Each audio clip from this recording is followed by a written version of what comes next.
Hey, it's Ashton here, and this is a really requested video, so I'm just gonna try and answer it because it's people ask me this all the time, and yeah, I love answering your questions, so I'm just gonna put this in a video to make it easier for everybody. So a lot of people come to me and ask me, um, I know I need to transition. What do I do? And um, the first thing that comes to mind is I can't tell you what to do, what's best for you, what's right for you in your transition. Neither can a doctor, a psychologist, your parents. No one can tell you what the next step in your transition needs to be.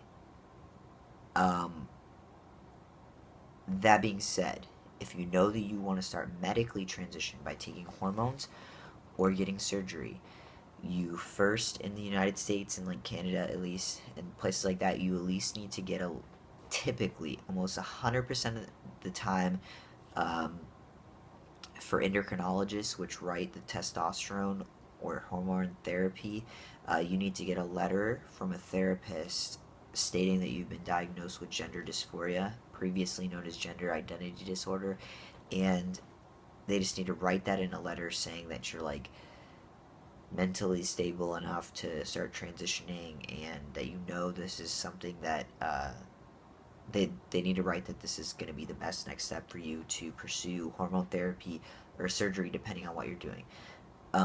So with the surgery, if you pursue surgery, you're still going to need a letter from a psychologist, like 100% of the time. Guarantee, do not go to a surgeon that does not require a letter because that's really sketchy. And also with bottom surgery, most bottom surgeons require 2 letters. So that seems really overwhelming, but honestly, if you find a transgender friendly therapist in your area, typically the average is about 3 months that you see a psychologist to write you a letter. I've seen people in one session get a letter. I've seen people, take 6 months or even more to get a letter.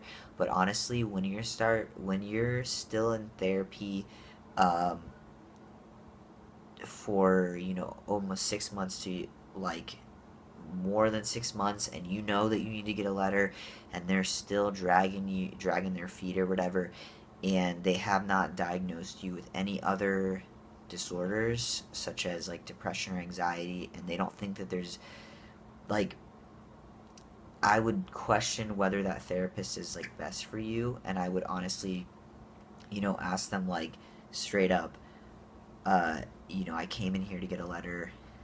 Is there a reason that you're not giving me a letter for this? And yeah, because I don't waste your time with psychologists that aren't gonna really have your best interest in heart, because you're the only person that can tell you if you're ready to start transitioning medically. And yeah, so just try and right off the bat do your research and find somebody that is comfortable with writing a letter for transgender patients. Once you get that letter, you can take it to an endocrinologist and they write the prescription for testosterone. And then the same with surgeons, they would write, or they would then help you schedule a surgery date. So there's no like one order that you have to like do anything in. Most people start hormones before then get surgery, but it's really a personal thing.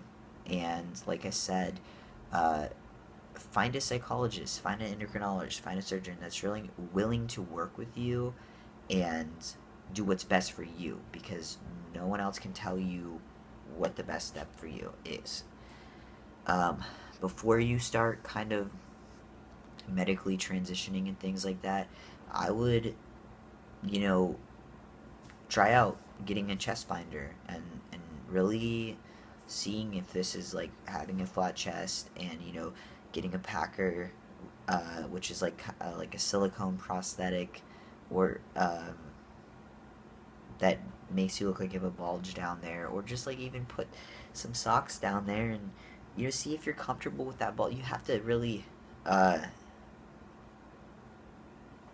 really get comfortable with presenting masculine and presenting, as a guy. And you don't have to be the most masculine guy in the world. You don't even have to pass as a guy before you start medically transitioning. But those are some of the things that you can do beforehand to maybe ease your dysphoria if you haven't started hormones or things like that. And, it's really hard for if you are like 16 years old and you're living at home and you want to start hormones and you want to do all these things.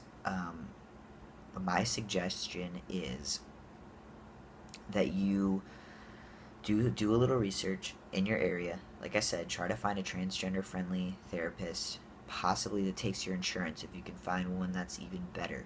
And talk to your parents and say, look, I need to go see a therapist or a psychologist, and I'm dealing with some stuff right now. I'm okay. I'm not comfortable talking about it right now. I'm totally fine. I'm totally safe. If you are safe, like, I'm totally, like, say that to them and say, look, I when I'm comfortable enough, I'll talk to you about it. And most parents, not all parents are like this, and it sucks if your parents are not understanding like this, but a majority of parents um, should reasonably be like, okay, we'll take you to a therapist or we'll take you to a psychologist, and talk to that therapist and say, look, this is why I'm here. I want to talk about gender things, and I don't want to talk about it to my parents. And hopefully, if you, maybe they'll try and, after a couple months or something, maybe they'll try and talk to your parents and try and convince them that it's the right thing for you. If you know in your heart it is the right thing for you. It's really hard if you're under 18. I know. I started transitioning under my parents' roof, and that was really a difficult thing, and I got a lot of pushback from my mom, so I can totally sympathize with you. And my advice is just hang in there. Like, it sucks. I know. I'm not going to sugarcoat it. But listen, I know that it's going to be worth it if you hang in there. It's going to be worth it. And it's hard, but when you are old enough and when you can start taking testosterone and hormones and getting surgery and things like that, and really look at yourself in the mirror and see the person you want to see, it's going to be worth it that you stuck in there and hung on those couple years. So don't lose hope.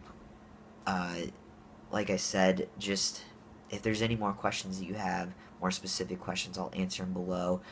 I love answering questions, so I hope that covered everything. Thanks so much for watching. Love you guys.